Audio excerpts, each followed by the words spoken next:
चलिए स्टार्ट करते हैं वैदिक साहित्य। मैंने पहले बताया था वैदिक साहित्य में कौन कौन से साहित्य आते हैं। सबसे पहला कौन आता है? वेद। फिर क्या आते हैं आपके? ब्राह्मण ग्रंथ। फिर क्या आते हैं आपके? ब्राह्मण ग्रंथ। फिर क्या आते हैं आपके?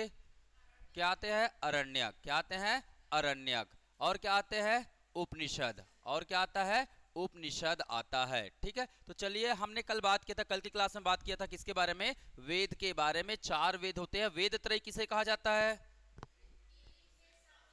ऋग्वेद, सामवेद और यजुर्वेद। बहुत बढ़िया। सब वेद का क्या मिलेगा? ब्राह्मण ग्रंथ मिलेगा। सब वेद का क्या मिलेगा? अरण्यक मिलेगा। और सब वेद का क्या मिलेगा? उपनिषद मिलेगा। मैं इसके बारे में आपको ज्यादा नहीं पूछा जाता है ना। और अरण्यक के बारे में एग्जाम में ज्यादा नहीं आता। अरण्यक का मतलब क्या होता है? ब्राह्मण ग्रंथ मतलब क्या जी?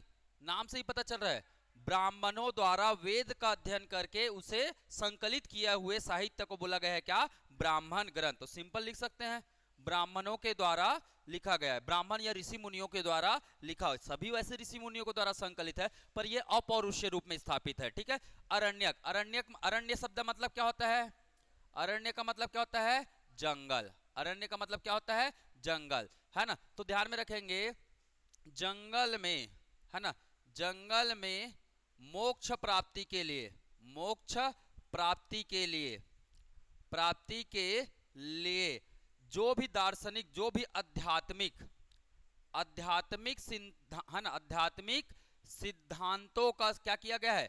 संकलन किया गया। सिद्धांतों का क्या किया गया है? संकलन किया गया है। संकलन वो क्या कहलाता है? वो सभी साहित्य क्या कहलाते हैं? अरण्यक कहलाते हैं। मतलब वे साहित्य जिसे जंगलों में रहकर क्या करना है? अध्ययन करना है। कौन सी बात को? आध्यात्मिक सिद्धांत को क्या करना है? अध्ययन करना है। वो सभी कहलाते हैं क्या? अरण्यक। उपनिषद, अगला बात करेंगे उपनिषद। तो उपनिषद, उप का मतलब क्या होता है?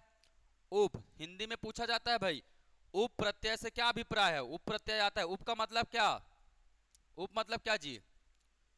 समीप। उप का मतलब क्या होता है? समीप। निषद का मतलब क्या होता है? निषद का मतलब क्या होता है?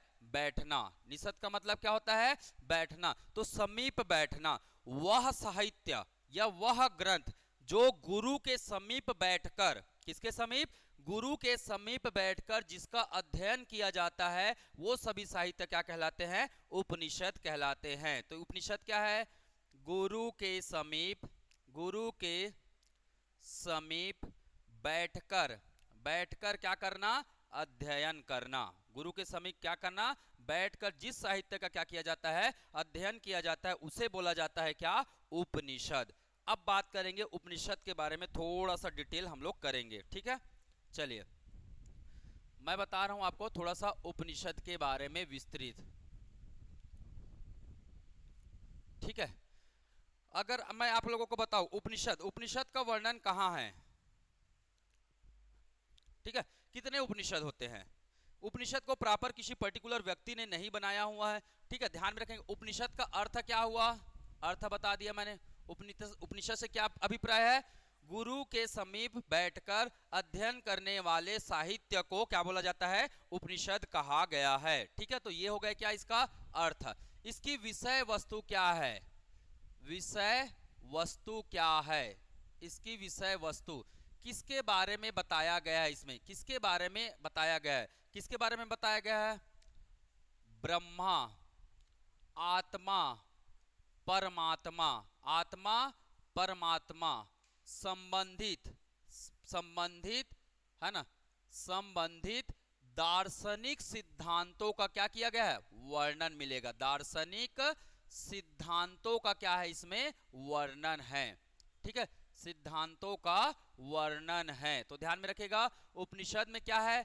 ब्रह्मा, आत्मा, परमात्मा आदि संबंधित दार्शनिक सिद्धांतों का क्या किया गया है? वर्णन किया गया है। इसे ध्यान में रखेंगे।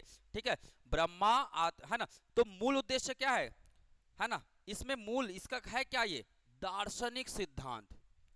दार्शनिक सिद्धांत मतलब दर्शन शब्द से बना है ना।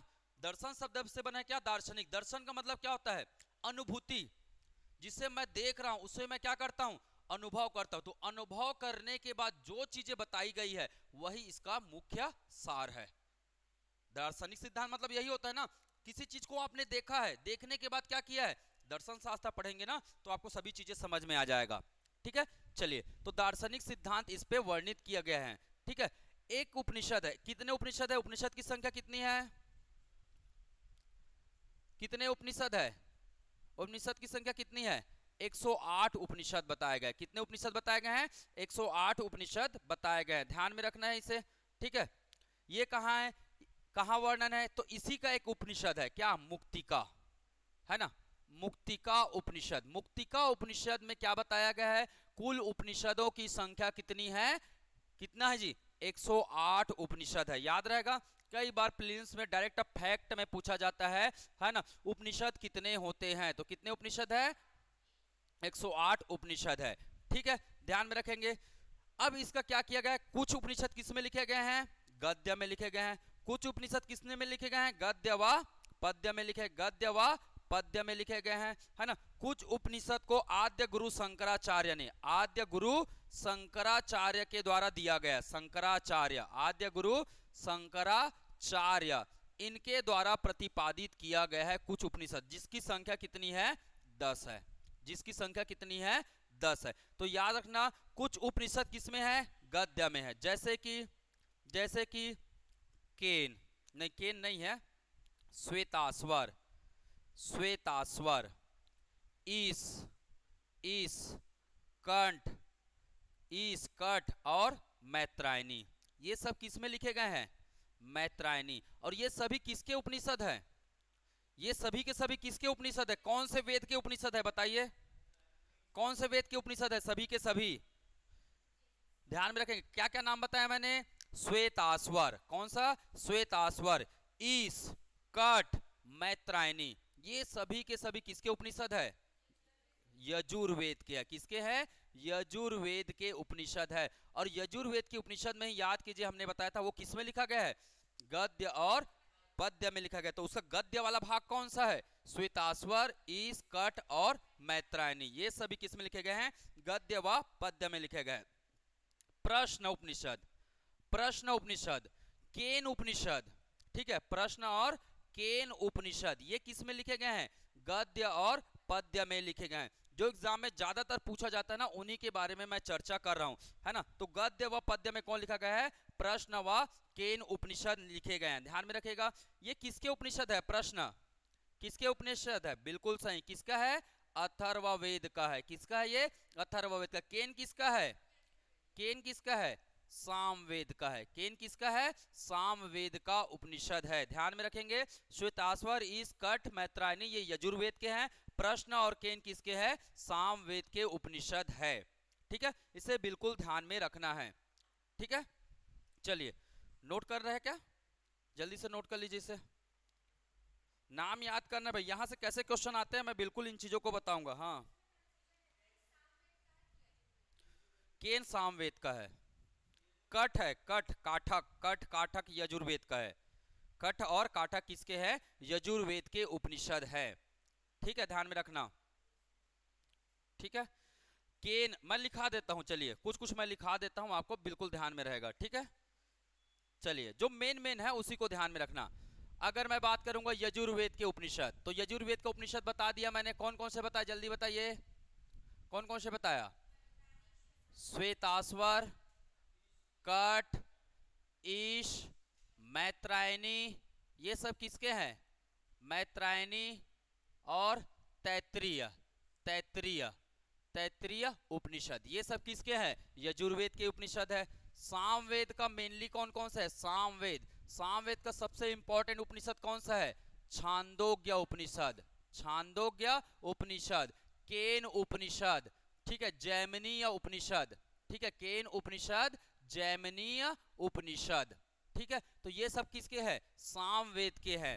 अथर्ववेद का, अथर्ववेद का, अथर्ववेद का जी बताइए, मांडुक्य उपनिषद, मांडुक्य उपनिषद। अच्छा, श्वेताश्वर याद रखना ना, श्वेताश्वर को भी पूछता है, मांडुक्य और मुंडक उपनिषद, मुंडक उपनिषद और प्रश्न उपनिषद, प्रश्न उपनिषद, ये सब किसके हैं, अथर्ववेद के हैं। ऋग्वेद के उपनिषद के नाम बताइए, ऋग्वेद का ऐतरेय और कौशितकी, ऐतरेय व कौशितकी क्या है? इसके उपनिषद है। ऐतरेय व कौशितकी इसके उपनिषद है। ठीक है, तो आसानी से आप बिल्कुल इन चीजों को क्या कर सकते हैं? हाईलाइट कर सकते हैं, बता सकते हैं। बता सकते हैं ना? ठीक है, मैं क्वेश्चन कराऊंगा, देखना प्रीलिम्स में कहां से और कैसे क्वेश्चंस आ रहे हैं, वो हर एक चीजें आपको बताऊंगा मैं। ठीक है, चलिए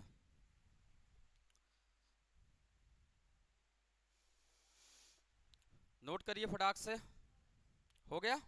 बहुत बढ़िया। चलिए अब मैं बताता हूं, ऐतरेय ब्राह्मण ग्रंथ से बहुत बार क्वेश्चन पूछा गया है। ऐतरेय ब्राह्मण ग्रंथ, ठीक है, पहला डालेंगे आप क्या? पहला डालेंगे, पहला डालेंगे क्या? ऐतरेय ब्राह्मण ग्रंथ।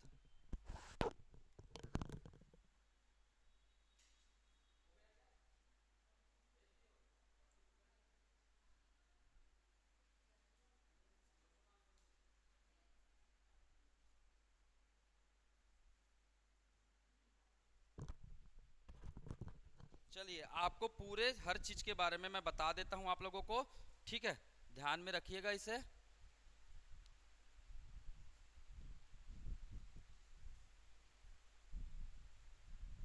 एक एक करके अध्ययन करते जाना है। ठीक है,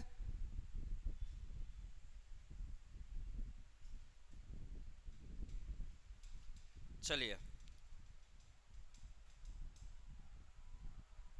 सबसे पहला पढ़ेंगे हम लोग किसके बारे में? ऐतरेय ब्राह्मण ग्रंथ के बारे में। क्लियर दिखाई दे रहा है क्या? ऐतरेय ब्राह्मण ग्रंथ। ठीक है, ऐतरेय ब्राह्मण ग्रंथ। ऐतरेय ब्राह्मण ग्रंथ में है ना किसका किसका वर्णन मिलता है? तो ऐतरेय ब्राह्मण ग्रंथ किसने लिखा है? किसका ब्राह्मण ग्रंथ है? सबसे पहले बताइए किसका है? ऋग्वेद का है। किसका है? ऋग्वेद का ब्राह्मण ग्रंथ है। संकलन किसने किया है? महिदास ने किया है। तो याद करने का कोशिश करते जाइए मेरे साथ में। ठीक है, ऐतरेय का संकलन किसने किया है? महिदास, क्योंकि ये सब चीजें पीडीएफ आपको अवेलेबल कराया जाएगा। ठीक है ना, महिदास ने, है ना। इनकी माँ जो है क्या करती थी? इत्र बनाने, तो मतलब इत्र संबंधी जानकारी का भी वर्णन मिलता है। ये खैर नहीं पूछा जाएगा। सबसे इंपॉर्टेंट है राजा की उत्पत्ति का सिद्धांत। राजा की उत्पत्ति का सिद्धांत कहां वर्णन मिलता है? ये एग्जाम में पूछा गया है। तो कहां मिलता है? ऐतरेय ब्राह्मण ग्रंथ में मिलता है। ध्यान में रहेगा, राजा की उत्पत्ति का सिद्धांत। कितने वर्ण हैं? 4। कौन कौन से? ब्राह्मण, क्षत्रिय, वैश्य और शूद्र। इसका उत्पत्ति कहां से हुआ है? इसकी उत्पत्ति कहां से हुई है? ये है ना, इसकी उत्पत्ति कहां से हुई है? शारीरिक अंग से हुआ है। इसकी उत्पत्ति कहां से हुई है? शारीरिक अंग से हुआ है। जैसे ये शरीर है, जैसे ये क्या है? शरीर है। ठीक है, ये शरीर है। ध्यान में रखिएगा, सिर से क्या बताया गया है? सिर से क्या बताया गया है? ब्राह्मण। सिर से क्या बताया गया है? ब्राह्मण। भुजा से क्या बताया गया है? भुजा से क्या बताया गया है? क्षत्रिय। भुजा से क्या बताया गया है? क्षत्रिय बताया गया है। ये क्या है? उदर है, पेट है, उदर। उदर से क्या बताया गया है? वैश्य। उदर से क्या बताया गया है? वैश्य। ये क्या है? पैर है, और पैर से किसकी उत्पत्ति बताया गया है? शूद्र की उत्पत्ति बताया गया है, क्योंकि इसके कर्म जिस पर आधारित थे। ब्राह्मण, ब्राह्मणों को मंत्र याद करने हैं तो दिमाग का प्रयोग। क्षत्रिय, ताकत दिखाना है, भुजा का प्रयोग। व्यापारी, पेट भरना है। भाई लेन देन, व्यापारी अनाज कहां से आएगा? पेट भरना है ना अनाज से, तो व्यापारी। व्यापारी मतलब वैश्य, लेन देन का काम वही करते हैं। ठीक है, सेवा करने के लिए क्या करना पड़ेगा? जगह जगह चल के जाना पड़ेगा, सेवा करना है ना। तो इस प्रकार से इसके क्या बताए गए हैं? शारीरिक अंग से, शारीरिक अंग से 4 वर्णों की क्या बताया गया है? उत्पत्ति बताया गया है। ये कहां वर्णन है? ऐतरेय ब्राह्मण ग्रंथ में वर्णन है। ध्यान में रहेगा, है ना। नेक्स्ट, पुत्री के जन्म को दुख का कारण बताया गया है। अगर पुत्री का जन्म होता है तो उसे दुख का कारण किस साहित्य में वर्णित है? नाम क्या है साहित्य का? ऐतरेय ब्राह्मण ग्रंथ। नाम क्या है साहित्य का? ऐतरेय ब्राह्मण ग्रंथ। जबकि पुत्र को क्या बताया गया है? भवसागर। भवसागर मतलब मोक्ष का मार्ग। भवसागर मतलब मोक्ष का मार्ग। समझ में आ रहा है? मोक्ष दिलाने वाला कौन है? पुत्र है। पुत्री को क्या बताया गया है? दुख का कारण बताया गया है। कौन से ग्रंथ में? ऐतरेय ब्राह्मण ग्रंथ में। ठीक है, ये इसको छोड़ दीजिए, अब इससे ये नहीं पूछा जाता है। ये है सनह सनह व अजिगर्त की कथा। सनह सनह व अजिगर्त की कथा। अजिगर्त की कथा। ठीक है, तो एग्जाम में कई बार पूछा है। अभी मैं आप लोगों को प्रीवियस ईयर कराऊंगा, प्रीवियस ईयर क्वेश्चन कराऊंगा ना, तो आपको समझ में आ जाएगा। तो नाम याद करते जाइए, अभी तुरंत मैं क्वेश्चन भी कराऊंगा। सनय सनय दो व्यक्ति की कथा बता रही, किसकी किसकी? सनय सनय और अजिगर्त, इन दोनों की कथा का वर्णन कहाँ है, कौन से साहित्य में है? ऐतरेय ब्राह्मण ग्रंथ में। तो कितना पॉइंट याद करना है? 5 पॉइंट। कितना पॉइंट याद करना है? 5 पॉइंट। पहला, दूसरा, है ना, तीसरा, चौथा और ये पांचवा। ठीक है, याद हो गया क्या? याद हो गया सभी को? चलो मैं पूछता हूं, तुरंत के तुरंत बताना है आप लोगों को। ठीक है, तुरंत के तुरंत क्या करना है? बताना है। ठीक है, चलिए बताइए, किस किस का संवाद है ऐतरेय ब्राह्मण ग्रंथ में? किसकी उत्पत्ति का वर्णन है? राजा क्या? राजा के सिद्धांत, राजा के सिद्धांत और 4 वर्ण, और 4 वर्ण। इसके अलावा और क्या देखा हमने? किसने संकलन किया है? किसके संकलन किया है? महिदास ने। एक और चीज देखा हमने, क्या देखा हमने, है ना, पुत्री को क्या बताया गया है? दुख का कारण बताया गया है। ठीक है, ध्यान में रहेगा। चलिए, दूसरा ब्राह्मण ग्रंथ है शतपथ। दूसरा ब्राह्मण ग्रंथ है क्या? शतपथ। ठीक है, दूसरा ब्राह्मण ग्रंथ है क्या? शतपथ। शतपथ को जानते हो, किसका ब्राह्मण ग्रंथ है? जल्दी बताइए, शतपथ किसका ब्राह्मण ग्रंथ है? बताइए, किसका है ये? यजुर्वेद का है। किसका है ये? यजुर्वेद का ब्राह्मण ग्रंथ है। रचना किसने किया है? याज्ञवल्क्य ने। किसने रचना किया है? याज्ञवल्क नामक एक ऋषि थे, इनके द्वारा इसकी रचना किया गया है। और ये सबसे बड़ा क्या है? ब्राह्मण ग्रंथ है। नहीं दिखाई दे रहा है? बोल रहा हूं, अभी याद करने के लिए बड़ा कर रहा हूं, पर ये लास्ट में याद करना, छोटा करना नहीं, तो नोट्स दिखेगा नहीं आप लोगों को। ठीक है, ठीक है। तो रचना किसने किया है? याज्ञवल्क्य ने। किसका रचना किया है? शतपथ ब्राह्मण ग्रंथ, सबसे बड़ा ब्राह्मण ग्रंथ शतपथ। ठीक है, इसी शतपथ में कुछ कुछ चीजों का वर्णन किया है। ठीक है, ध्यान में रखेंगे ये।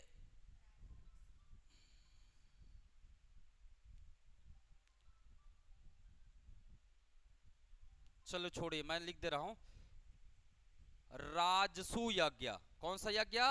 राजसु यज्ञ का वर्णन है। तो मैं अलग से ही लिख देता हूं।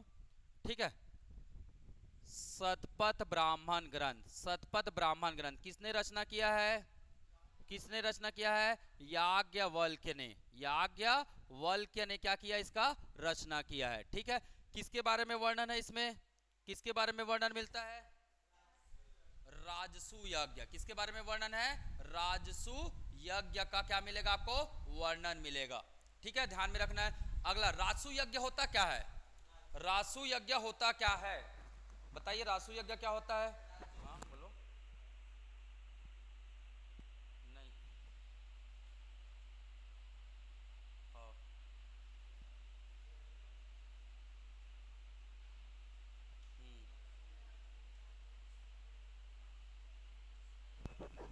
ठीक है, राजसु यज्ञ। राजसु यज्ञ का मतलब राज्यभिषेक के लिए किया जाने वाला यज्ञ। राज्यभिषेक के लिए किया जाने वाला यज्ञ। शतपथ ब्राह्मण ग्रंथ में क्या बताया गया है? रत्नीन का भी क्या मिलता है? वर्णन। रत्नीन मतलब वैदिक कालीन पदाधिकारी। वैदिक कालीन, वैदिक काल में जो क्या होते थे? पदाधिकारी होते थे। वैदिक कालीन पदाधिकारी। ठीक है, वैदिक वैदिक कालीन पदाधिकारी। पदाधिकारी मतलब ब्यूरोक्रेट्स, प्रशासनिक अधिकारी, है ना, उसकी बात कर रहे हैं। तो रत्नीन की संख्या कितनी होती थी? 12। रत्नीन की संख्या कितनी होती थी? 12। इसके अलावा पुनर्जन्म का सिद्धांत, याद रखिएगा, पुनर्जन्म का सिद्धांत, पुनर्जन्म का सिद्धांत, इसका वर्णन भी कहां है? शतपथ ब्राह्मण ग्रंथ में है। इसका वर्णन भी कहां है? बिना देखे लिखना है अभी आपको, ये सुन लीजिए अच्छे से, उसके बाद बिना देखे लिखना है। पुनर्जन्म का सिद्धांत, है ना। पुनर्जन्म का सिद्धांत 2 उपनिषद में भी मिलता है। कौन कौन से उपनिषद? एक है छांदोग्य उपनिषद। एक कौन सा है? छांदोग्य उपनिषद। और एक उपनिषद है बृहदारण्यक उपनिषद। किसका है ये? बृहदारण्यक उपनिषद किसका है? किसका है? यजुर्वेद का है। छांदोग्य उपनिषद किसका है? सामवेद का है। याद रखना है, छांदोग्य उपनिषद किसका है? सामवेद का है। ठीक है, है ना। यजुर्वेद का कौन सा है? बृहदारण्यक उपनिषद है। ठीक है, इसमें भी किसका वर्णन है? किसका वर्णन है? पुनर्जन्म के सिद्धांत का वर्णन है। ऐतरेय ब्राह्मण, सॉरी, शतपथ ब्राह्मण ग्रंथ में कृषि के 4 पद्धति का वर्णन है। कृषि के 4 पद्धति का क्या है? वर्णन है। कृषि के कितने पद्धति होते हैं? 4 पद्धति। कौन कौन से? खेतों की जुताई, खेतों की जुताई, फसलों का बुआई, फसलों का कटाई और सब फसलों का क्या? मझाई। फसलों का मझाई मतलब मींजना, फसलों का मझाई मतलब मींजना। ठीक है, ठीक है, इस बात को बिल्कुल ध्यान में रखेंगे। ठीक है, ये जितनी भी बातें किया गया एग्जाम में पूछने योग्य बातें हैं। ठीक है, इन चीजों को बिल्कुल ध्यान में रख। अच्छा, एक कथा भी वर्णन किया गया इसमें, है ना? इसमें क्या बताया गया है? एक कथा का भी वर्णन है। ठीक है, कहाँ गया, है ना? एक कथा का वर्णन है, विदेह माधव और गौतम राहुगण। नाम क्या है पूरा? विदेह। विदेह एक व्यक्ति कौन है? विदेह। एक व्यक्ति कौन है? माधव। और एक व्यक्ति कौन है? गौतम राहुगण। एक व्यक्ति कौन है? गौतम राहुगण। ये 3 व्यक्ति के संवाद का क्या है? वो इसमें वर्णन मिलता है। तो डायरेक्ट एग्जाम में पूछा जाता है ना, पहले नहीं पूछा जाता था, पर आजकल एग्जाम पॉइंट ऑफ व्यू से क्या है? बहुत ज्यादा इंपॉर्टेंट है। कहां गया जी? गुम गया क्या? तो 3 व्यक्ति का वर्णन, नाम बताइए। विदेह और माधव और वह गौतम राहुगण। गौतम राहुगण के संवाद का क्या है? वर्णन है। के संवाद का क्या है? वर्णन है। एतरे में किसका वर्णन है? किसकी कथा बताई गई है? सनय सनय और अजिगर्थ। सनय सनय व अजिगर्थ, ध्यान में रखना, सनय सनय व अजिगर्थ। ठीक है, इसके अलावा इसमें स्त्री को क्या बताया गया? नारी को क्या बताया गया है? अर्धांगिनी। नारी को क्या बताया गया है? अर्धांगिनी बताया गया है। इस बात को ध्यान में रखना है। ठीक है, तो अलग अलग साहित्यों में अलग अलग रूप में इसकी क्या की गई है? व्याख्या की गई है। ठीक है, तो कितने पॉइंट हो गए? कम से कम आपको 6 से 7 पॉइंट यहां याद रखने किसके संबंध में? शतपथ ब्राह्मण ग्रंथ के संदर्भ में। ठीक है, चलिए अगला देखते हैं क्या? मैत्रायणी संहिता। अगला क्या देखते हैं? मैत्रायणी संहिता। मैत्रायणी किसका है? मैत्रायणी किसका है? अभी तो बताया भाई, यजुर्वेद का है। किसका है? यजुर्वेद का है। इसमें क्या बताया गया है? स्त्री को पासा के समान क्या बताया गया है? पासा और सूरा के समान क्या बताया गया है? बुराइयां। मतलब स्त्री को नशा के समान बताया गया है। ठीक है, ध्यान में रखेंगे, स्त्री को किसके समान बताया गया है? नशा के समान बताया गया है। तो इस बात को बिल्कुल ध्यान में रखना, किसमें बताया गया है? मैत्रायणी। कैसे याद रखेंगे? कोई मैत्री नहीं है, स्त्री का कोई मैत्री नहीं है, ऐसे याद रखने के लिए आप कर सकते हैं। ठीक है, क्या मतलब है क्या नहीं है वो ग्रंथों में लिखा है, उसका बिल्कुल दिल पे लेने वाली कोई बात नहीं है। ठीक है, आपको अध्ययन करना है, एग्जाम निकालना है, एग्जाम करने के बाद ये सब जितने भी चीजें ना सब अच्छा हो जाएगा। ठीक है, चलिए बहुत सारी चीजों में अच्छी बातें भी लिखी गई। ईसोपनिषद। ईसोपनिषद मतलब इस किसका है? इस किसका है? यजुर्वेद का है। इस किसका है? यजुर्वेद का है। निष्काम कर्म का सिद्धांत। निष्काम कर्म का सिद्धांत, इसके बारे में बता। निष्काम कर्म मतलब काम ऐसा हो कि उसमें स्वार्थ नहीं होनी चाहिए। समझ में आ रहा है ना? निष्काम का मतलब है बिना इच्छा के, बिना मुझे प्राप्त हो चाहे मत हो, मैं अपने काम को करते रहूंगा। जैसे मैं आपको पढ़ा रहा हूं, ठीक है, तो आपका रिजल्ट आएगा ना, तो रिजल्ट आएगा तो अपने आप परिणाम अपने आप सामने वाले को मिलता है। आपका जिस दिन रिजल्ट आएगा उस दिन तो मेरी खुशी खुशी बल्ले बल्ले है फिर। ठीक है, तो चलिए निष्काम कर्म का सिद्धांत कहाँ वर्णन मिला गया है? ठीक है, और सबसे अंत में किसे लिखा गया है? सबसे अंत में कौन है? ईसोपनिषद है। तो आपको उतना ये नहीं पूछा जाता सबसे अंत में या सबसे पहले कौन सा लिखा, नहीं पूछा जाता, इन जनरल नॉलेज के लिए। ठीक है, अगला कौन सा है? तैत्रीय। अगला कौन सा है? तैत्रीय उपनिषद। किसका उपनिषद है तैत्रीय? यजुर्वेद का। किसका है ये? यजुर्वेद का उपनिषद है। ये बहुत इंपॉर्टेंट उपनिषद है। ठीक है, अन्न ही क्या है? अन्न ही क्या है? ब्रह्मा है। अन्न ही क्या है? अन्न ही ब्रह्मा है, ये इसमें वर्णन है। अन्न ही क्या है? ब्रह्मा है। इसके अलावा इसमें और क्या मिला है? कृषि के 2 फसल, द्विफसल का वर्णन है। द्विफसल का भी क्या है? वर्णन है। साथ ही साथ अधिक उपज की वर्णन है।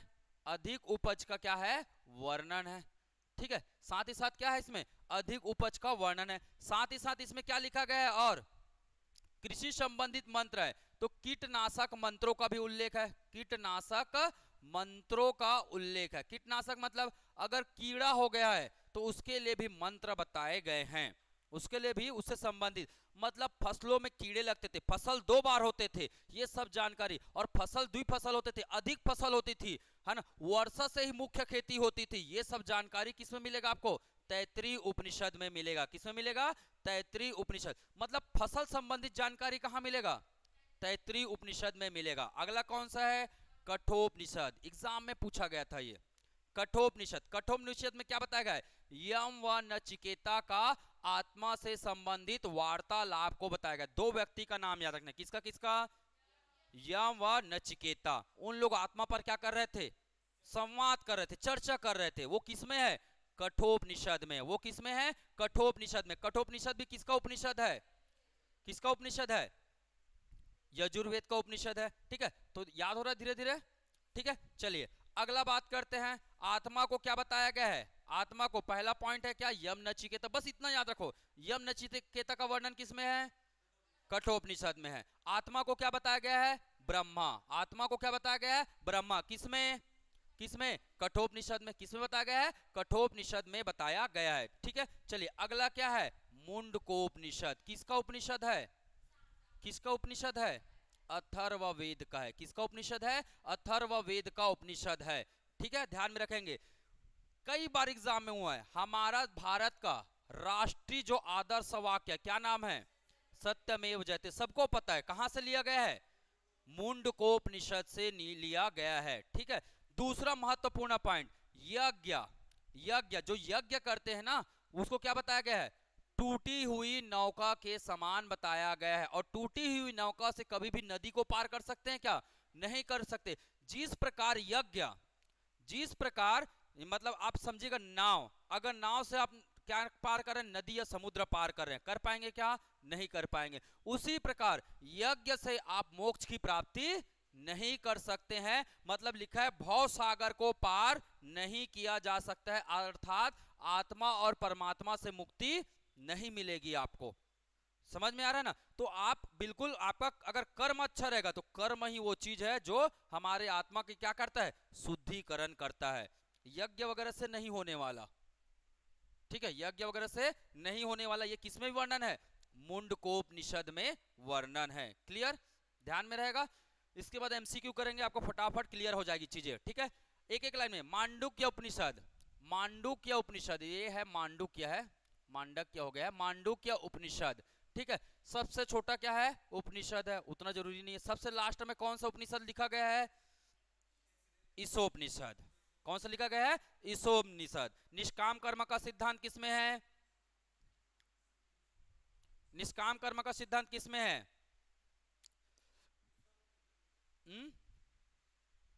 जल्दी बताइए। निष्काम कर्म का सिद्धांत ईशोपनिषद में है ना जी। निष्काम कर्म का सिद्धांत ईशोपनिषद में है। क्लियर? ठीक, चलिए अगला बात करते हैं क्या? बृहदारण्यक। सबसे ज्यादा जो प्रश्न पूछा जाता है वो 9, 10, 11 और 12, यहां से बहुत प्रश्न बनता है। ठीक है, चलिए एक एक करके बात करते हैं। बृहदारण्यक उपनिषद, गार्गी और याज्ञवल्क्य का वार्तालाप। ठीक है, तो भरी सभा चल रही थी, जब, ध्यान से सुनेंगे बात को, भरी सभा जब चल रही थी, संवाद चल रहा था, उस बीच में गार्गी एक क्या थी? विदुषी महिला थी। विदुषी मतलब समझ में आ रहा है ना? विद्वान का उल्टा। विद्वान का क्या होता है? लिंग वचन होता है, वो है ना, स्त्रीलिंग होता है ना। विद्वान का स्त्रीलिंग क्या होता है? विदुषी। और गार्गी जो थी, गार्गी जो थी बहुत विद्वान, इन्होंने गार्गी संहिता भी लिखा हुआ है। याद है ना, गार्गी संहिता लिखा हुआ है। एक वो ज्योतिष विद्या है, गार्गी संहिता, ज्योतिष पर आधारित एक संहिता है, तो वो लिखा गया है। तो इसमें जब दोनों के बीच संवाद हो रहा था ना, तो याज्ञवल्क्य ने क्या बोला? चुपचाप बैठ जा लड़की, ने फेंक के मारूंगा, है ना। इस प्रकार के संवादों का वर्णन है। ये बातें ये बताती है हमें कि उस समय है ना, कौन से काल में? उत्तर वैदिक काल में महिलाओं की स्थिति में क्या हुआ था? गिरावट आया था। महिलाओं की स्थिति में क्या आया था? गिरावट आया था। जबकि ऋग्वैदिक काल में, मैं महिलाओं की दशा के बारे में बताऊंगा, महिलाओं की जो दशा थी ऊंचे दर्जे का था, सभी चीजें दिया जाता था महिलाओं को। पर जैसे ही उत्तर वैदिक काल आया, उत्तर वैदिक काल मतलब 1000 से 600 ईसा पूर्व, महिलाओं की स्थिति में क्या आया? गिरावट आया, है ना। तो ये इस बात को दर्शाता है। साथ ही साथ इसी में दूसरा पॉइंट और लिखेंगे, बृहदारण्यक उपनिषद में मैंने अभी जस्ट थोड़ा देर पहले बताया, किसका वर्णन है, किसका वर्णन है, पुनर्जन्म के सिद्धांत, पुनर्जन्म के क्या है, सिद्धांत का वर्णन है। इसके अलावा राजसु यज्ञ का भी यहां वर्णन मिलता है। राजसु यज्ञ का वर्णन एक जगह और मिलता है, कहां, कौन से ब्राह्मण ग्रंथ में देखे थे, शतपथ ब्राह्मण ग्रंथ में। कौन से ब्राह्मण ग्रंथ में, शतपथ ब्राह्मण ग्रंथ में राजसु यज्ञ का क्या मिलता है, वर्णन मिलता है। ठीक है, ध्यान में रखेंगे। अगला सबसे ज्यादा इंपॉर्टेंट है जो वो छांदोग्य उपनिषद है। छांदोग्य उपनिषद में सबसे पहला वर्णन मिलता है तीन आश्रम। किसका वर्णन मिलता है, तीन आश्रम का वर्णन मिलता है। कौन कौन से, पहला आश्रम कौन सा है, ब्रह्मचर्य, पहला है ना आश्रम कौन सा है, ब्रह्मचर्य। दूसरा कौन सा है, गृहस्थ, गृहस्थ। तीसरा कौन सा है, वानप्रस्थ, तीसरा कौन सा है, वानप्रस्थ है। ये तीन आश्रम का वर्णन किसमें मिलता है, किसमें मिलता है, छांदोग्य उपनिषद में। किसमें मिलता है, छांदोग्य उपनिषद में मिलता है। तो याद रख लेना, आश्रम की कितने व्यवस्था है, चार। आश्रम के कितने व्यवस्था है, चार। अगर गलती से आपको पूछेगा आश्रम की तीन व्यवस्था की जानकारी कहां मिलती है, तो वो छांदोग्य उपनिषद में मिलता है। आश्रम की चारों व्यवस्था की जानकारी कहां मिलती है, चार आश्रम व्यवस्था की जानकारी। अगला क्या है, अगला आश्रम क्या है, सन्यासी। अगला आश्रम क्या है, सन्यासी। ध्यान में रखिएगा, यहां मैं लिख देता हूं, उम्र क्या बताया गया है, 0 से 25 वर्ष, 26 से 50, 51 से 75, 76 से 100 वर्ष। ठीक है, सबसे अच्छा आश्रम। और ये चारों का जो वर्णन है, चार आश्रम का जो वर्णन है, चार आश्रम, चार आश्रम का जो वर्णन है वो कहां है, कहां है, जबालोपनिषद में है। याद रखिएगा, चार आश्रम का वर्णन कहां है, तो याद रखना कहां है, जबालोपनिषद में चार आश्रम व्यवस्था का वर्णन है, आश्रम व्यवस्था का वर्णन है। इस बात को बिल्कुल मत भूलिएगा। ठीक, क्लियर।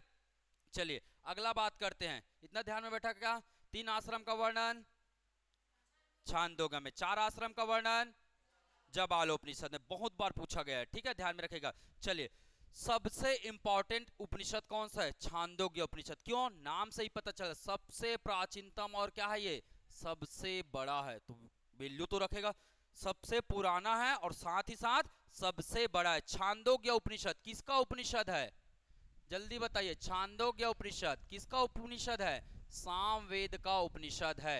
ठीक है, ध्यान में रखेंगे। ठीक है, अब मैं बताता हूं, ठीक है, ये इसका संवाद नहीं पूछता ज्यादातर। देवकी पुत्र श्री कृष्ण का वर्णन है। ध्यान में रखो, श्री कृष्ण का वर्णन कौन से उपनिषद में है, तो कौन सा उपनिषद है, छांदोग्य उपनिषद में। पंचशील का सिद्धांत जो आगे पढ़ाऊंगा मैं, जब बौद्ध धर्म, तो वहां पंचशील आता है, वहां क्या आता है, पंचशील आता है। सत्य, अहिंसा, अस्तेय, अपरिग्रह और ब्रह्मचर्य। ये जो पांच शील है, ये पांच शील लिया कहां से गया है, छांदोग्य उपनिषद। याद रखेंगे, बौद्ध धर्म के पंचशील कौन से उपनिषद से लिए गए हैं, नाम क्या है, छांदोग्य उपनिषद। देखिए यहां लिखा हूं मैंने, पंचशील पर बौद्ध धर्म का सिद्धांत क्या किया गया है, लिया गया है। ठीक है, यहां दो व्यक्ति के संवाद का वर्णन है, एक है कौन, सत्यकाम, और दूसरा कौन है, जबाल। जबाल मतलब जिन्होंने क्या लिखा है, जबालोपनिषद। ये ऋषि मुनि के सब नाम है, क्या चीज, जबालोपनिषद। हाँ, ठीक है, सत्यकाम और जबाल, इनकी कथा कहां मिलती है, इनके संवाद। तो देखिए मैं चार संवाद बता चुका हूं, चार संवाद बता चुका हूं। सबसे ज्यादा है ना वर्णन याद रखना है, यम व नचिकेता का। माधव, एक एक नाम भी याद रखेंगे ना। सनय सनय याद रख लीजिए, सनय सनय मतलब इतरे, सनय सनय मतलब इतरे। माधव वाला मतलब सतपथ, माधव वाला मतलब सतपथ। यम नचिकेता मतलब, यम नचिकेता बताइए, अभी तो बताया हूं जी, यम नचिकेता सबसे ज्यादा इंपॉर्टेंट है, बताया हूं। इतरे उपनिषद में वर्णन है, उपनिषद में वृहदारण्यक। ठीक है, तो ध्यान में रखना। देखो आप लोग ध्यान ध्यान नहीं दे रहे हो। ठीक, सॉरी सॉरी, यम कठोपनिषद में, यम नचिते का वर्णन किसमें है, कठोपनिषद में है। ठीक है, ध्यान में रखेंगे। वृहदारण्यक में क्या है, ठीक है। बृहदारण्यक में क्या है, गार्गी का है। बृहदारण्यक में किसका है, गार्गी का है। तो आपको बिल्कुल ध्यान में अलग अलग कर लो, है ना। सनय सनय, सनय सनय एक नाम याद रखो। दूसरा नाम क्या याद रखना है, माधव का नाम याद रख लो। तीसरा नाम याद रखना है क्या, यम नचिकेता, यम नचिकेता। ऐसे याद रखने का एक तरीका होता है ना। चौथा मैंने क्या बताया था, गार्गी और गार्गी का कथा, है ना। पांचवा क्या है, जबाल का कथा, जबाल का संवाद। ये सब कहाँ वर्णन है, सनय सनय कहाँ है, सनय सनय कहाँ है, ऐतरेय ब्राह्मण ग्रंथ में। कहाँ है, ऐतरेय ब्राह्मण ग्रंथ में। माधव के बारे में कहाँ है, सतपथ में। विदेह माधव और गौतम राहु गण। यम नचिकेता का वर्णन कहाँ है, कठोपनिषद में है। कठोपनिषद में। गार्गी और याज्ञवल्क्य का वर्णन कहाँ है, बृहदारण्यक में है, बृहदारण्यक उपनिषद में। जबाल का कहाँ है, सत्यकाम और जबाल का कहाँ है, छांदोग्य में है, छांदोग्य में वर्णन है। तो याद करने का क्या है, एक तरीका भी होता है। आपको पार्ट पार्ट में याद कर लीजिए, समझ में आ रहा है ना। तो आपके पढ़ने के लिए क्या हो जाएगा, ये काफी इजी हो जाएगा। ठीक है, ध्यान में रखना है। चलिए, श्वेताश्वर उपनिषद, श्वेताश्वर उपनिषद, है ना। कौन सा, है ना। श्वेताश्वर मतलब श्वेत कलर, श्वेताश्वर मतलब श्वेत कलर। ठीक है,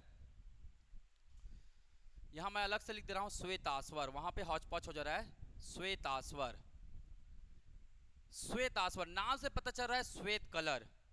और श्वेत कलर कौन से भगवान को दर्शाता है जी, गांव में जब मड़ी वड़ी निकलता है ना, तो तीन तीन कलर होते हैं, लाल, काला और सफेद।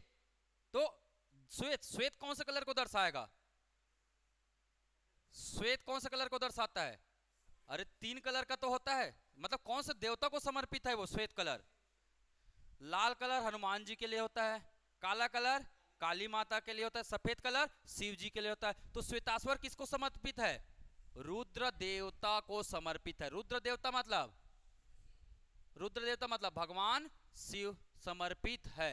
रुद्र देवता किसे बोला गया है, भगवान शिव को बोला गया है। ध्यान में रखिएगा। इसमें भक्ति शब्द का वर्णन मिलता है। भक्ति शब्द का क्या मिलता है, भक्ति व मोक्ष शब्द का क्या मिलता है, वर्णन मिलता है। मोक्ष शब्द का उल्लेख हुआ है। भक्ति मतलब आराधना करना है, ईश्वर की क्या करना, आराधना, है ना। और वही इसका क्या होगा, मोक्ष का कारण बनेगा। तो पूछा जाता है काला घोड़ा किस, है ना, किस उपनिषद को काला घोड़ा कहा गया है। तो वो कौन सा उपनिषद है, नाम श्वेताश्वर है, पर बोला क्या गया है, इसको काला घोड़ा की संज्ञा दिया गया है। क्या दिया गया है, काला घोड़ा की क्या दिया गया है, संज्ञा दिया गया है। क्लियर। तो इतनी सारी बातें हमने पढ़ा। चार आश्रम व्यवस्था कहाँ है, जबालोपनिषद, बहुत बढ़िया। कहाँ है, जबालोपनिषद में है। ठीक है, चलो अब एमसीक्यू करके देखें कुछ बनता है कि नहीं बनता है।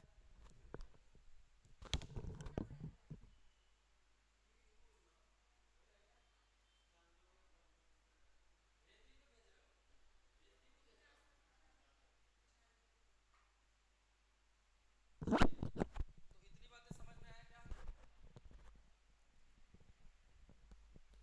ठीक है। अब दुख का कारण क्यों कहा गया है वो तो आपको पढ़ना पड़ेगा, है ना। क्यों बताया गया, शास्त्रों में कोई ना कोई कारण लिया होगा, है ना। हो सकता है, देखिए कई बार चीजें हुई भी रहती है तो उसको भी लिखा गया है ना। कई बार हुई हुई रहती है। आजकल शास्त्र नहीं लिखते, आज के जमाने में पुत्र दुख का कारण हो गया है, अगर आज के समय में देखा जाए तो, है ना। क्योंकि वास्तविक रूप में वास्तविक बातें जो मैं देख रहा हूं वो मैं बता रहा हूं। आज के समय में ज्यादातर पुत्रियां अपने पिता और माता के प्रति क्या है, समर्पित है। ऐसा नहीं है हर जगह सही है। आज के वर्सटाइल लाइफ है आज के डेट में। कई जगह पुत्र निभा रहे हैं, कई जगह पुत्रियां निभा रही है। कई जगह पुत्र निभा रहे हैं, कई जगह क्या कौन निभा रहे हैं, पुत्रियां निभा रहे हैं। कई जगह पुत्रियां दुख के कारण है, कई जगह पुत्र दुख के कारण है। तो वर्सटाइल हो गए, कलयुग में पूरा वर्सटाइल है। मैक्सिमम केस में दोनों ही नहीं निभा रहे, मैक्सिमम केसेस में, अधिकांश में मुझे पता है। कहीं ना कहीं मैं भी नाकामयाब हूं उन चीजों में, ठीक है। पर इसका ये मतलब नहीं कि सोच वैसा रखा हूं। बिल्कुल जब भी समय मिलता है ना, बिल्कुल वो चीजें मैं कर लेता हूं, ठीक है। समय निकलता है, माता पिता की सेवा करने का अवसर मिलता है ना। सबसे अच्छा आश्रम किसको बताया गया है, बता सकते हो, सबसे बेस्ट आश्रम। चार आश्रम बताए, ब्रह्मचर्य, गृहस्थ, वानप्रस्थ और सन्यासी। सबसे अच्छा आश्रम बताओ, सबसे अच्छा आश्रम है गृहस्थ आश्रम। क्यों क्यों बताया गया है? कुछ तो कारण होगा ना। ब्रह्मचर्य में क्या लिया? ज्ञान ले लिया। अब क्या करेंगे? जैसे मैंने आपको पढ़ा लिया, आपने सीख गए, आप क्या निकालेंगे? एग्जाम। क्या बनेंगे? अधिकारी। शादी करेंगे, फिर अधिकारी बन गए तो शादी ही करेंगे। जिनका शादी हो गया कोई बात नहीं, ठीक है। तो गृहस्थ आश्रम में पहुंचे, जैसे शादी करेंगे, सिंपल सी बात है, क्या आपने जो सीखा है उसका उपयोग करेंगे? जिसका आपने पढ़ाई किया, क्या उसका उपयोग करेंगे? तो सिंपल सी बात है, यहां व्यक्ति किससे मुक्त हो जाता है? गुरु ऋण से क्या हो जाता है? मुक्त हो जाता है। गुरु ऋण से क्या हो जाता है? मुक्त हो जाता है। क्योंकि गुरु का जो कार्य था वो उन्होंने सौंप दिया, आपने गुरु के कार्य को क्या बना दिया? सार्थक बना लिया कि आपने वो पद हासिल कर लिया। गुरु की यही मंशा थी कि उसे कहीं ना कहीं एक अच्छी पद मिले। अब मेरे द्वारा दिए हुए ज्ञान को वो अन्य के लिए क्या बनाए? वो मार्ग बनाए। समझ में आ रहा है? तो गुरु ऋण से क्या हो जाता है? मुक्ति। गृहस्थ जीवन में शादी होता है, शादी होने के बाद क्या होता है? संतान होता है। तो संतान जब आता है तो वो अपने आप में क्या बन जाता है? वो स्वयं एक पिता बन जाता है। स्वयं क्या बन जाता है? पिता बन जाता है ना। तो स्वयं एक पिता बन जाता है, मतलब अपने पिता का अब जरूरत है क्या उन्हें? अब नहीं, वो अब स्वयं पिता के किरदार में आ जाता है ना। तो वहां उस परिस्थिति में वो पितृ ऋण से भी क्या हो जाता है? पितृ ऋण से क्या हो जाता है? मुक्त हो जाता है। पितृ ऋण से क्या हो जाता है? मुक्त हो जाता है। यही व्यक्ति गृहस्थ जीवन में 50 साल तक, जब सांसारिक जीवन में आता है ना, तो बहुत सारी परेशानियां होती है, बहुत सारा, ठीक है, बहुत सारा अनुभव है इसलिए बता रहा हूं, ठीक है। जब आप गृहस्थ जीवन में आते हैं बहुत सारा परेशानी होती है, ठीक है। तो क्या करते हैं? परेशानी आती तो क्या करते हैं? सुबह सुबह उठेंगे, भगवान प्लीज आज का मेरा काम बना देना, ईश्वर से प्रार्थना करते हैं। सोमवार को व्रत रखते हैं, मंगलवार को हनुमान जी की पूजा करते हैं, और तरह तरह के भक्ति कार्यों में क्या हो जाते हैं? हम संलग्न हो जाते हैं, है ना। तरह तरह के भक्ति कार्य और इसलिए करते हैं, हमारे पिता ने बोला तो उस समय बच्चे ने नहीं किया, पर जब आप खुद पिता बन जाएंगे, मेरा बेटा कम से कम भक्ति मार्ग पर रहे, जुड़ा रहे, भक्ति भावना से जुड़ा रहे, है ना। इसलिए व्यक्ति भी पूजा पाठ करना चालू कर देता है, ठीक है। मतलब सिंपल सी बात है, इस समय वो देव ऋण से क्या हो जाता है? क्या हो जाता है जी? मुक्त हो जाता है। क्योंकि ईश्वर की क्या करने लग जाता है? वो आराधना। परेशानी आया, ईश्वर याद आया, ईश्वर की आराधना करने लग जाता है। इसलिए तीनों ऋण से क्या हो जाता है? मुक्ति हो जाता है। और तीनों ऋण से जब मुक्ति हो जाता है ना, तो इसको बोला गया है क्या? सबसे बेस्ट आश्रम। मेन ऋण तो यही है, पितृ ऋण, गुरु ऋण और देव ऋण। तीनों ऋण से यहां क्या मिल जाती है? मुक्ति मिल जाती है। आप अपने ज्ञान को किसी और को देने लग जाते हैं, है ना। तो ये सब का कारण क्या है? ऐसे ही नहीं बोला गया इसको गृहस्थ आश्रम को सबसे बेस्ट, सबसे अच्छा आश्रम बताया गया है गृहस्थ आश्रम को, ठीक है। तो बनाओ गृहस्थ आश्रम को, क्या बनाना है? सबसे बेस्ट है तो बनाना भी है। समझ में आ रहा है ना? ऐसा नहीं कि ऐसा ही बोल दिया गया है, ठीक है। चलिए आगे बढ़े, चलो कुछ एमसीक्यू करके देखें, ठीक है। चलिए कुछ एमसीक्यू करके देखते हैं, अगर आप लोग से बनता है कि नहीं बनता है, ठीक है। चलिए आप ही लोग बताइएगा।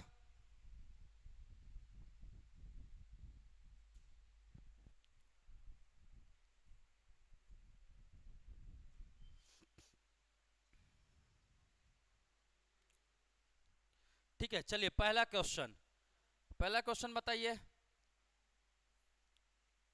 पहला क्वेश्चन का आंसर बताएंगे। पुरुष सूक्त का वर्णन कौन से वेद में है? तो कौन से वेद में है? ऋग्वेद में। बहुत बढ़िया।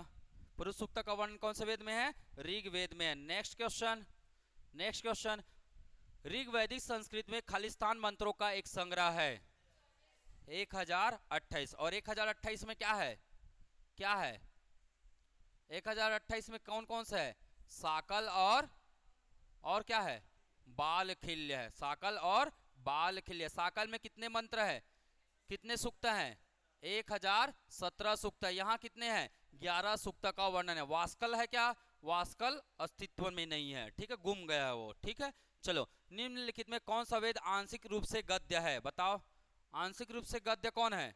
जो गद्य और पद्य में लिखा गया है। कौन लिखा गया है गद्य और पद्य में? यजुर्वेद। बहुत बढ़िया। ठीक है, चलिए। किस प्रारंभिक वैदिक देव को दुर्गों का विनाशक माना जाता है? दुर्गों का मतलब, दुर्ग किसको बोलते हैं? किला। दुर्ग किसको बोलते हैं? किला।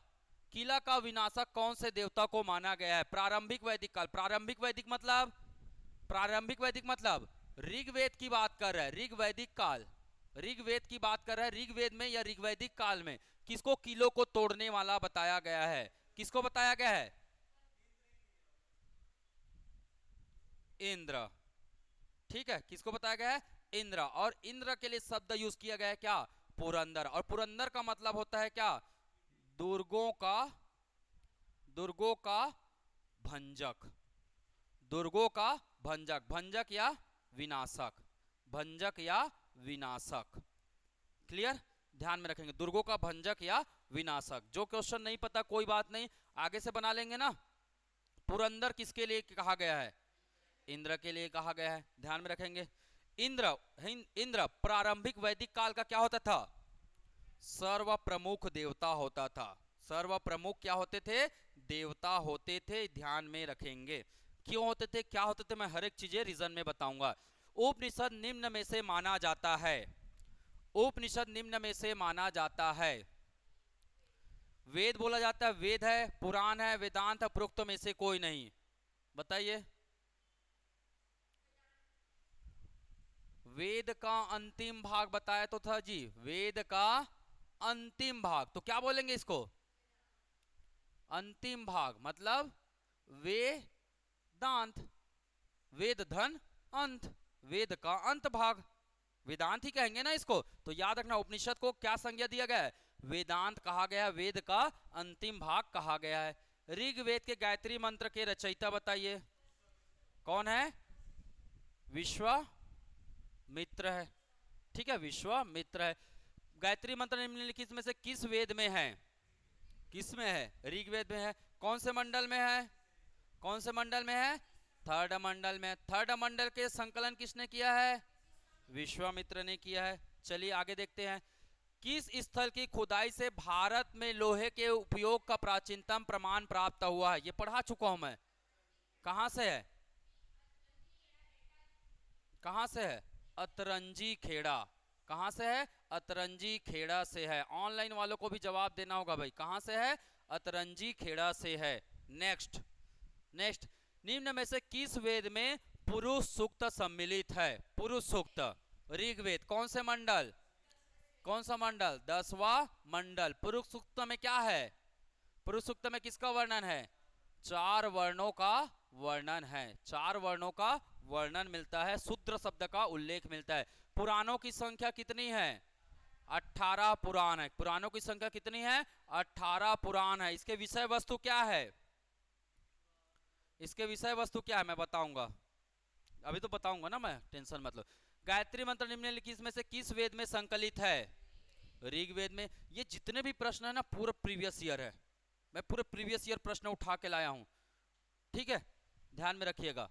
किस उपनिषद का शाब्दिक अर्थ सफेद घोड़ा है? चलो बताओ, आ ही गया आपका सफेद घोड़ा, अभी तो जस्ट बताया हूं मैं। किस उपनिषद का शाब्दिक अर्थ सफेद घोड़ा है?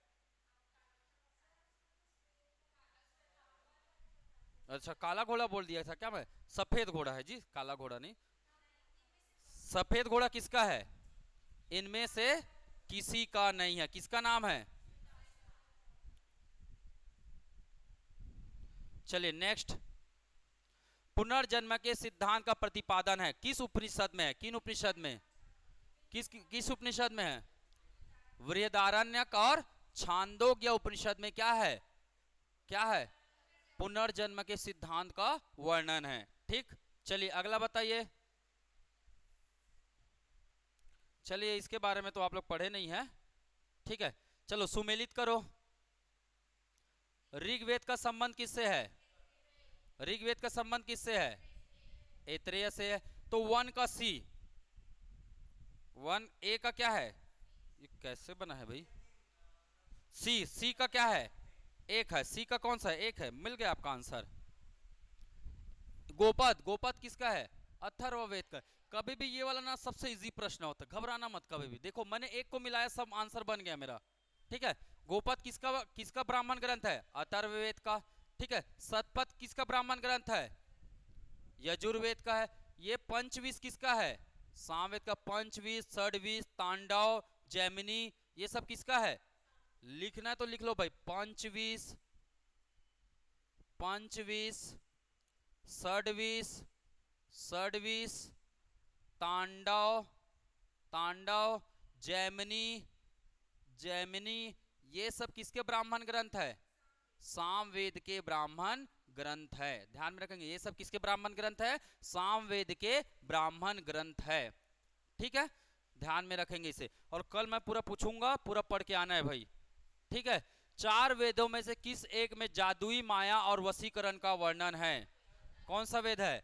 अथर्ववेद है। तो सब प्रीवियस ईयर क्वेश्चन है। देखिए, गायत्री मंत्र कितने बार आ गया है? गायत्री मंत्र तो बताने की जरूरत नहीं है। अब ऋग्वेद में युद्ध देवता समझा जाता है। युद्ध, बार बार लड़ने की बात कौन करते हैं? इंद्र देवता। ठीक, ध्यान में रखेंगे।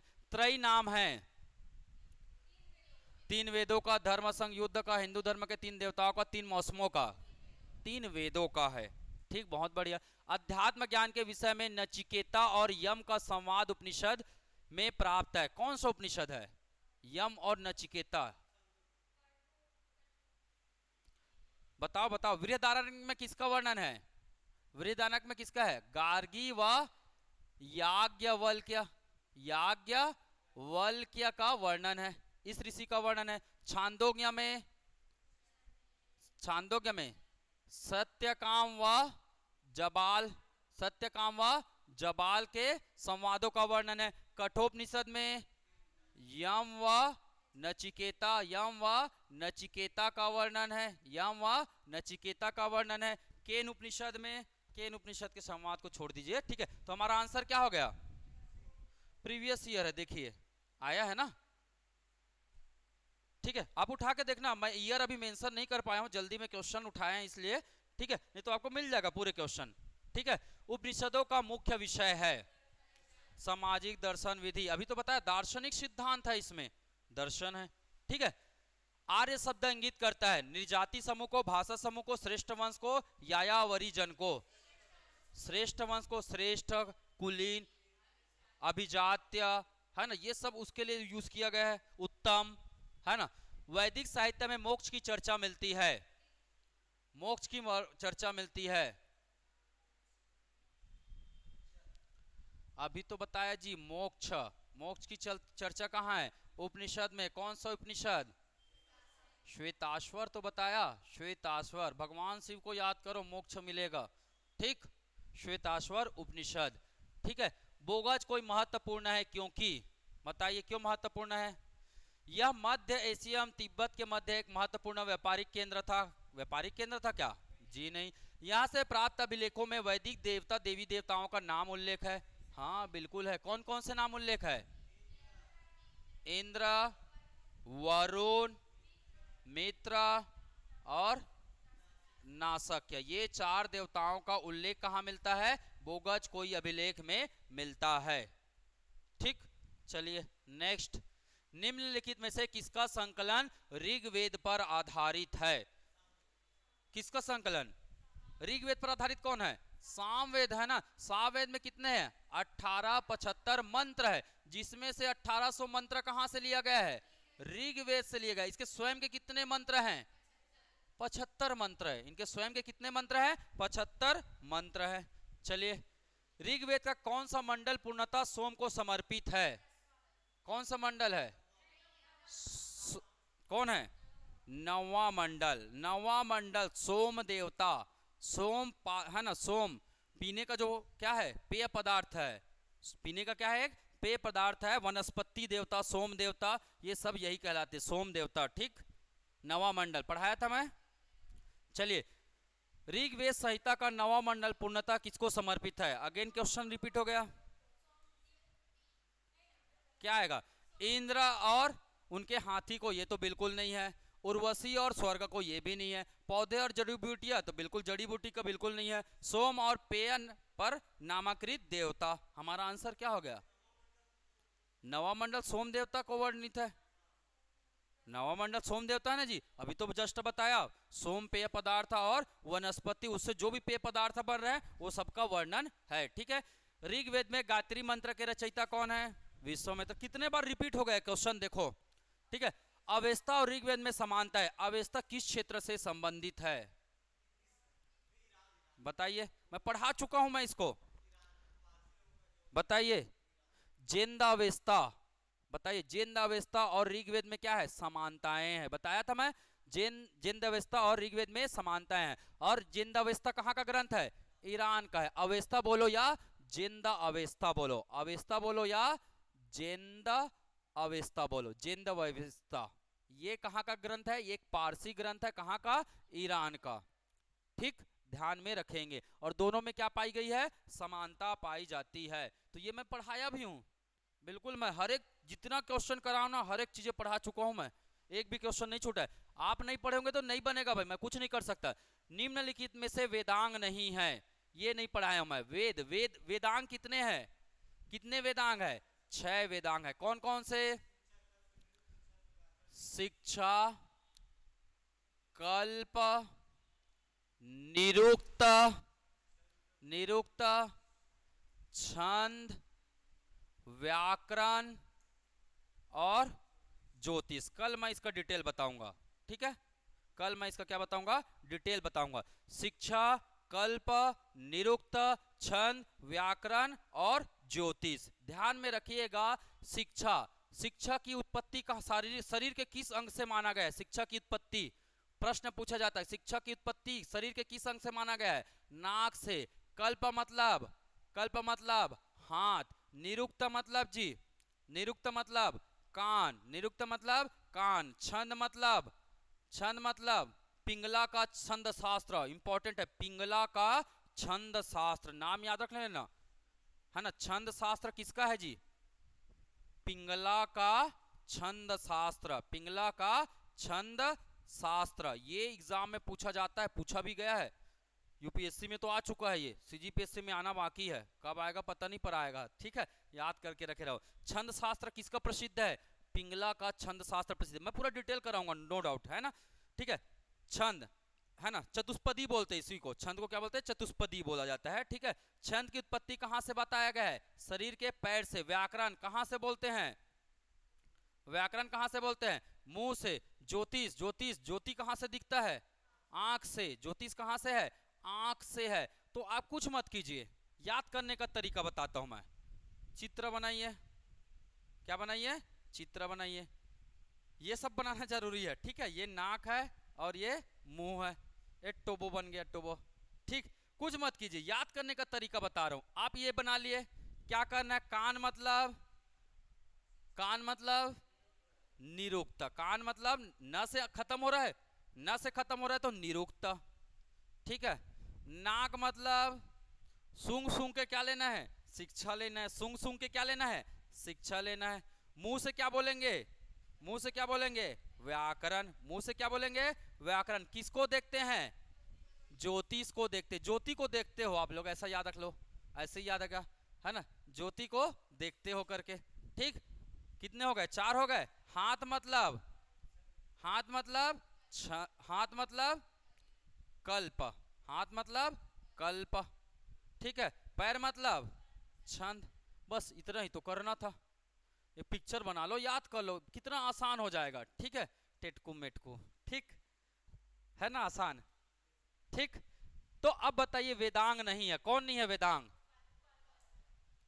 ये निरुक्त होगा, ये निरुक्त होगा, प्रिंटिंग मिस्टेक है थोड़ा सा, है ना। निरुक्त, शिक्षा, ज्योतिष। उपाध्याय क्या नहीं है? वेदांग नहीं है, वेद का अंग नहीं है। वेदों को सरल करने के लिए क्या बनाया गया है? वेदांग बनाया गया। और वेदांग की संख्या कितनी है? 6 है। वेदांग की संख्या कितनी है? 6 है। ठीक है, कान से कौन है? कान से कौन से वेदांग का भाग है? निरुक्त। ठीक, छंद का, छंद का हाथ से, हाथ से कल्प, आंख से ज्योतिष, नाक से, मुंह से, मुंह से, चलिए बहुत बढ़िया। स्तूप, स्तूप मतलब क्या होता है? ढेर। स्तूप मतलब क्या होता है? ढेर। ढेर मतलब किसका ढेर? स्तूप का संबंध किस धर्म से है? बौद्ध धर्म से है। मेनली इसका संबंध किससे है? बौद्ध धर्म से है ना। स्तूप तीन प्रकार के होते हैं, मैं बौद्ध धर्म में बताऊंगा। ठीक है, स्तूप कितने प्रकार के मिलेंगे? तीन प्रकार के मिलेंगे, वो मैं बाद में बताऊंगा। अभी याद रखिएगा, स्तूप का मुख्यतः संबंध होता है ना। यहाँ क्या रखा जाता है मुख्यतः? अवशेषों का ढेर। अवशेषों का ढेर, इसे बताया गया है। क्या स्तूप जी, ये इसी को तो बोलते हैं स्तूप। यहाँ बहुत सारे अवशेष रख दिए तो ये बन गया क्या? स्तूप बन गया। स्तूप मतलब एक प्रकार का टीला जैसा। ठीक है, तो इसका वर्णन कहाँ है? ऋग्वेद में है। ध्यान में रखेंगे, इस शब्द कहाँ मिलता है? स्तूप शब्द ऋग्वेद में, है ना।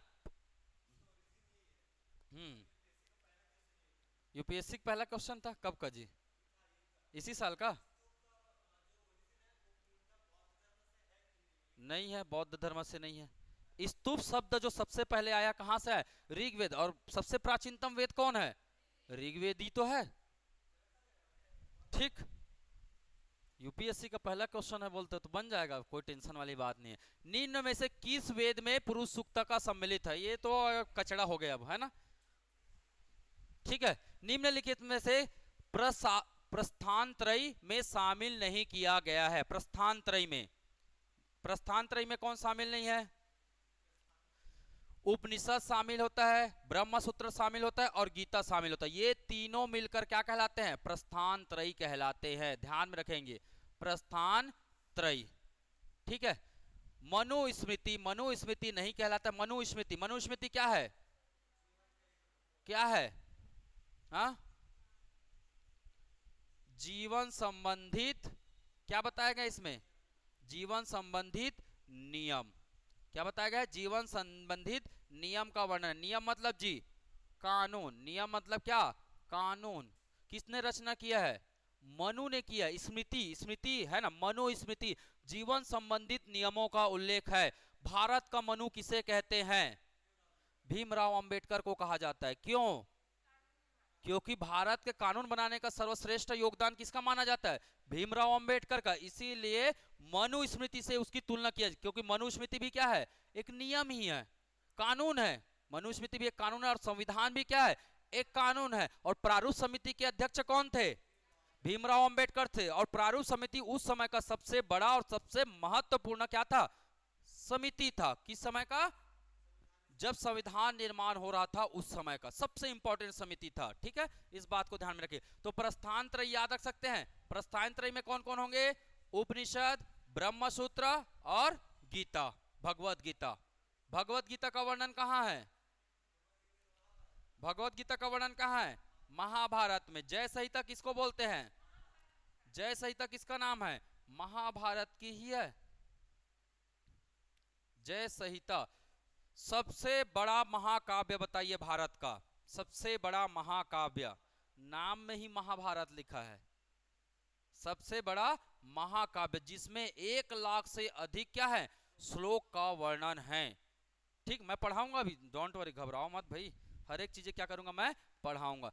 तो कहीं ना कहीं देखिए, अभी तक जितना मैंने पढ़ाया उससे रिलेटेड जितना भी क्वेश्चन आया है तो पूरी चीजें मैंने कवर करा दिया। अगर नहीं जो आया है वो तो भविष्य में आ सकता है, आ सकता है ना। तो आपको जितने भी चीजें मैंने यहाँ कराया है उसको बिल्कुल ध्यान में रखना है। ठीक है, चलिए। तो मैं टेंशन मत लो, मैं पूरे क्वेश्चन जो आए आ रहे हैं ना वो उसको भी कवर कराऊंगा। जैसे कि अब मान के चलिए मैंने यहाँ पे बताया है, ठीक है, जैसे मैंने बताया अभी, मोक्ष शब्द का उल्लेख मिला कि नहीं मिला? ये क्वेश्चन आया कि नहीं आया है? उपनिषद में ही तो है मोक्ष शब्द का उल्लेख, है ना। श्वेताश्वर, श्वेताश्वर को क्या बोला गया है? सफेद घोड़ा, सफेद घोड़ा, ये भी आया है। ठीक है, चलिए नेक्स्ट। हमने अभी और क्या देखा? और क्या आया था? ये छांदोग्य उपनिषद भी आया था। पुनर्जन्म का सिद्धांत जी, पुनर्जन्म का सिद्धांत इन दोनों में है। लिखा तो हूं क्या? ये पुनर्जन्म का सिद्धांत इसमें भी है और इसमें भी क्या है? पुनर्जन्म का सिद्धांत है। पुनर्जन्म का सिद्धांत इन दोनों में वर्णित है। ठीक है, यम नचिकेता का वर्णन किसमें है? यम नचिकेता का वर्णन किसमें है? कठोपनिषद। कहाँ है? ये है 6वां नंबर, कठोपनिषद। तो प्रश्न तो आया है, ठीक है, जितना मैं कवर करा रहा हूं वो सभी चीजें प्रश्न में बिल्कुल आएंगे। कृषि के 4 पद्धति, ये भी वो एग्जाम में आ चुका है। कृषि के 4 पद्धति का वर्णन, है ना, कटाई, है ना, क्या बोलते हैं, जुताई, बोआई, कटाई और मझाई, पर ये संस्कृत में लिखा है। कृषंतः, वपंतः, लुनंतः, मणंतः, मझंतः, मझंतः करके ऐसा संस्कृत में लिखा है। वो मैं बताऊंगा, डोंट वरी। आप मेंस लिखेंगे, सब चीजें आपको पढ़नी है, सब चीजें पढ़ाऊंगा मैं, टेंशन मत लो। माधव वाला या ये राहु गण है ना, राहु गण, ये विदेह है, विदेह, विदेह, ठीक है, ध्यान में रखना। ब्याज के लिए क्या बोला गया, कौन सा शब्द यूज किया गया ब्याज के लिए? ब्याज के लिए कौन सा शब्द यूज किया है? कुशीदान। ब्याज के लिए कौन सा शब्द यूज किया गया है? कुशीदान शब्द यूज किया गया है। क्लियर? ठीक, तो इतना सारा चीज हमने आज पढ़ लिया। बहुत सारा पढ़ लिया क्या? क्या बोल रहे हैं? 12 नंबर ना? डाउट बिल्कुल पूछा कीजिए, मुझे बहुत पसंद आता है डाउट पूछते हैं ना। अब देखो, हाँ, हाँ,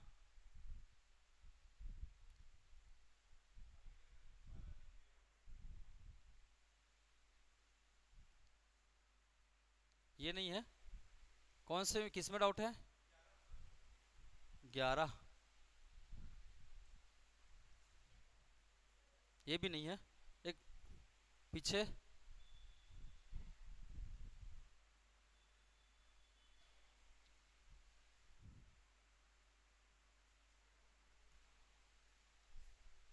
ये सब तो, इसमें तो कोई डाउट वाला नहीं है। ये है डाउट।